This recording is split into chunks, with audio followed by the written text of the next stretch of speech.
घर से सारे मलक्ष्य दूर चले जाएंगे, आपके अंदर सुंदर सा सुंदर ज्ञान हो जाएगा। आप पिता को पिता समझने नहीं लगेंगे, परमात्मा समझने लगेंगे।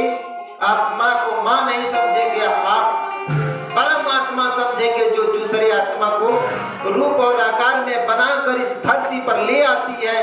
उससे बड़ा हमारा कोई देवता नहीं है, ना हमारी माँ से बड़ा कोई माँ। हम अपने घर की लक्ष्मी को लक्ष्मी समझ लेंगे। यदि वो सच में लक्ष्मी बन जाएगी तो मेरे घर का सारा दुख दूर हो जाएगा। लक्ष्मी उसे कहते हैं जो साध संत की सेवा करे, गुरुजन की सेवा करे, पति की सेवा करे, सास की सेवा करे। ये नहीं, सेवा का मतलब ये नहीं हुआ कि आप रात दिन उससे खटाते रहिए और वो सेवा करे, जी नहीं। दिल और आत्मा की सेवा करे और दिल से और आत्मा को मिला करके और आपकी सेवा करे।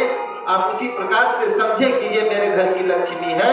आप उसका सम्मान करें, आप उसकी इज्जत करें, आपका घर स्वर्ग नहीं हो जाता है तो फिर मुझसे कहें कि गुरुजी गलत कर रहे हैं।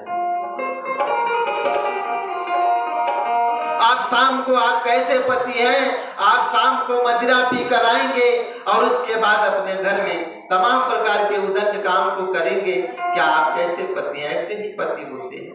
पति परमेश्वर है, पति तो परमात्मा है, परमेश्वर है।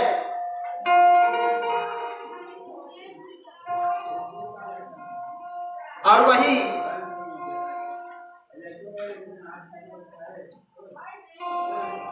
सागर है, जैसे पति कहते हैं, जिसे हम पति कहते हैं, वह सागर है जिसके अंदर वह जीवात्मा जन्म लेती है।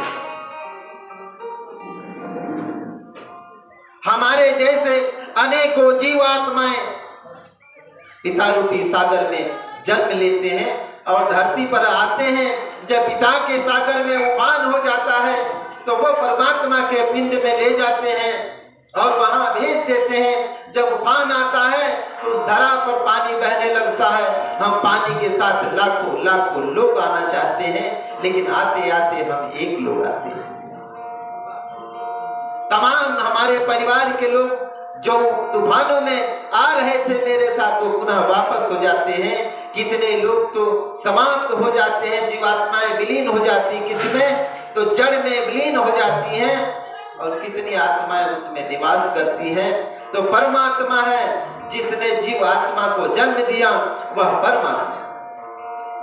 जिसने जीव आत्मा को जन्म देकर परमात्मा के स्वरूप में ढाल दिया और धरती पर ले आया, वह परमात्मा। अन्यथा ब्रह्मांड में देखने के बाद आपको कोई परमात्मा दिखाई नहीं देगा। आपके घर में, आपके पिंड में, आपके निवास स्थान पर परमात्मा निवास कर रहे हैं, जहां से आपकी सारी आवाजें निकल रही हैं। दूर कहीं नहीं जाना है, तीर्थ धाम उसी में बसा है, उसी का भजन करो।